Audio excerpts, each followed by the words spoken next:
Assalamualaikum warahmatullahi wabarakatuh. Anak-anak hebat, mari kita belajar tentang pendidikan agama Islam dan budi pekerti dengan materi Ayo Mengenal Tuhan Kita.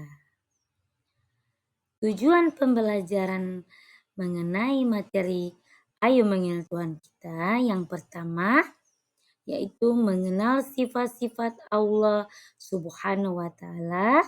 Kedua, memahami sifat wajib, mustahil, dan jaiz Allah Subhanahu wa Ta'ala. Yang ketiga, mengamalkan sikap rendah hati sebagai bentuk pemahaman terhadap sifat-sifat Allah Subhanahu wa Ta'ala.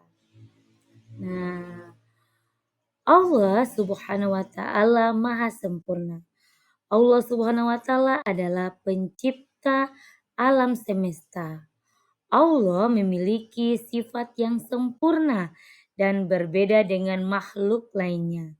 Mengenal Allah Subhanahu wa Ta'ala dapat dilakukan melalui sifat-sifatnya dan Asmaul Husna. Hari ini kita belajar tentang sifat-sifat Allah Subhanahu wa Ta'ala. Nah, sifat-sifat Allah Subhanahu wa Ta'ala itu sifat wajib, sifat mustahil, sifat jaiz. Sifat wajib Allah Subhanahu wa Ta'ala adalah sifat yang pasti dimiliki oleh Allah Subhanahu wa Ta'ala dan tidak mungkin tidak ada padanya. Sifat ini menunjukkan kesempurnaan Allah. Ada 20 sifat wajib Allah Subhanahu wa Ta'ala. Nah, sifat mustahil Allah Subhanahu wa Ta'ala adalah sifat yang tidak mungkin dimiliki oleh Allah Subhanahu wa Ta'ala karena bertentangan dengan kesempurnaannya.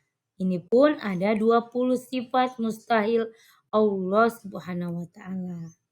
Lanjut di sifat jaiz Allah Subhanahu wa Ta'ala. Sifat jaiz Allah adalah sifat yang boleh dimiliki atau tidak dimiliki oleh Allah Subhanahu wa Ta'ala sesuai dengan kehendaknya. Allah boleh melakukan atau tidak melakukan sesuatu sesuai dengan kehendaknya. Mengamalkan sikap rendah hati yaitu dengan cara tidak sombong atas kelebihan yang dimiliki karena semua berasal dari Allah. Selalu berdoa dan meminta pertolongan hanya kepada Allah Subhanahu wa Ta'ala. Menghindari sikap merasa lebih baik dari orang lain serta senantiasa bersyukur atas segala karunia Allah Subhanahu wa Ta'ala. Nah, dalil tentang mengenal Allah Subhanahu wa Ta'ala ini yaitu dalam Quran surah Ikhlas surah ke-1 sampai ke-4 ayat 1 sampai 4 yaitu katakanlah dialah Allah yang Maha Esa, Allah adalah Tuhan yang bergantung kepadanya segala sesuatu. Dia tidak beranak dan tidak pula diperanakan dan tidak ada sesuatu pun yang setara dengannya. Itulah dalil tentang mengenal Allah dalam Quran surah Al-Ikhlas dari ayat 1 sampai ayat 4. Baiklah, sampai di situ anak-anak materi kita pada materi ini. Terima kasih. Wassalamualaikum warahmatullahi wabarakatuh.